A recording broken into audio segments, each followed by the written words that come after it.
হাই friends, স্বাগতম জনাইছোঁ আমাৰ এই চেনেলটোলৈ। ফ্ৰেণ্ডছ, আজি আমি অসমীয়া চলচ্চিত্ৰৰ 20টা কুৱেশ্যন লৈ আহিছোঁ, য'ত অসমীয়া চলচ্চিত্ৰৰ বিভিন্ন পৰিচালক, তাৰ পিছত চলচ্চিত্ৰৰ বঁটা, প্ৰথম অসমীয়া চলচ্চিত্ৰৰ বিষয়ে আলোচনা কৰা হৈছে। গতিকে ভিডিঅ'টো সম্পূৰ্ণকৈ চাবা।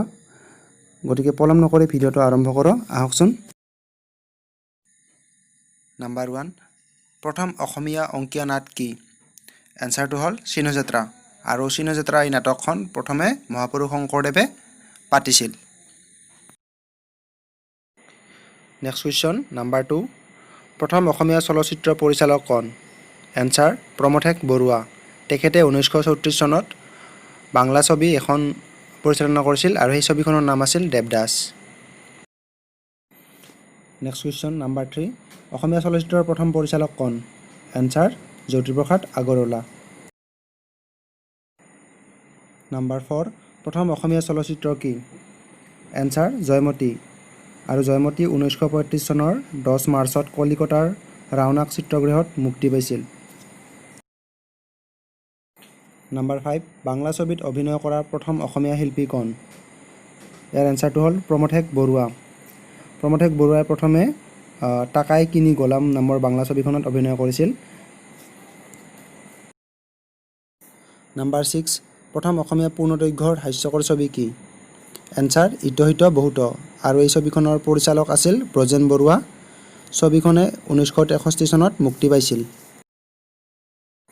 নেক্সট কুৱেশ্যন, নাম্বাৰ 7, প্ৰথম অসমীয়া আংশিক ৰঙীন ছবি কি? এনচাৰ শকুন্তলা। আৰু এই শকুন্তলা ছবিখনৰ পৰিচালক আছিল ডক্টৰ ভূপেন হাজৰিকা। ছবিখনে 1961 চনত মুক্তি লাভ কৰিছিল। নেক্সট, প্ৰথম অসমীয়া সম্পূৰ্ণ ৰঙীন ছবি কি? এনচাৰ ভাইটি। আৰু এই ছবিখনৰ পৰিচালক আছিল কমল নাৰায়ণ চৌধুৰী। ছবিখনে 1972 চনত মুক্তি লাভ কৰিছিল। নেক্সট কুৱেশ্যন, হিন্দীৰ পৰা অসমীয়ালৈ ভাষান্তৰ কৰা প্ৰথম ছবি কি? এনচাৰ ভাগ্য। আৰু এই ছবিখন 1968 চনত ডাবিং কৰা হৈছিল।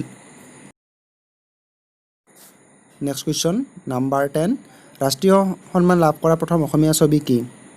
এনচাৰ পিয়লি ফুকন। আৰু এই ছবিখনে 1955 চনত উৎকৰ্ষৰ মানপত্ৰ লাভ কৰিছিল। আৰু এই ছবিখনৰ পৰিচালক আছিল ফণী শৰ্মা।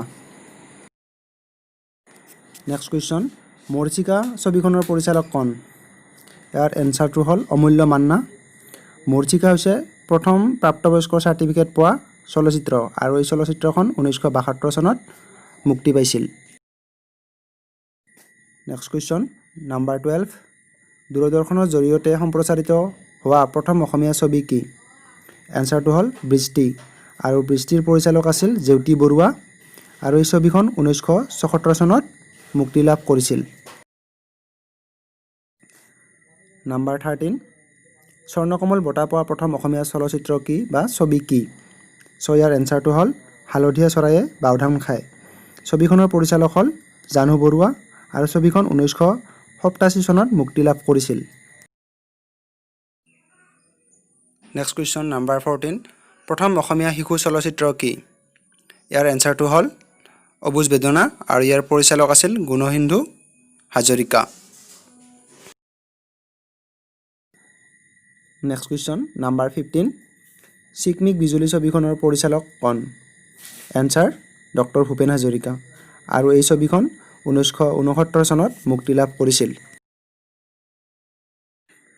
নেক্সট কুৱেশ্যন, নাম্বাৰ 16, আজলি নবৌ চলচ্চিত্ৰখনৰ পৰিচালক কোন? ইয়াৰ এনচাৰটো হ'ল নিপ বৰুৱা। আৰু ছবিখনে 1980 চনত মুক্তি লাভ কৰিছিল।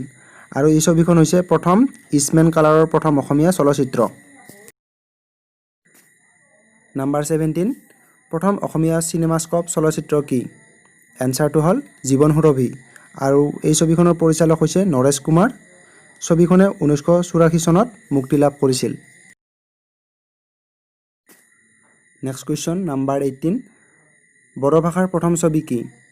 ইয়াৰ এনচাৰটো হ'ল জিডনী চিমাং। আৰু এই জিডনী চিমাং চলচ্চিত্ৰখনৰ পৰিচালক আছিল অমৰ হাজৰিকা। আৰু চলচ্চিত্ৰখন 1986 চনত মুক্তি লাভ কৰিছিল। নেক্সট কুৱেশ্যন, কাৰ্বি ভাষাৰ প্ৰথম চলচ্চিত্ৰ কি? এনচাৰ জিৰচং। আৰু এই চলচ্চিত্ৰখনৰ পৰিচালক আছিল প্ৰফুল্ল শইকীয়া।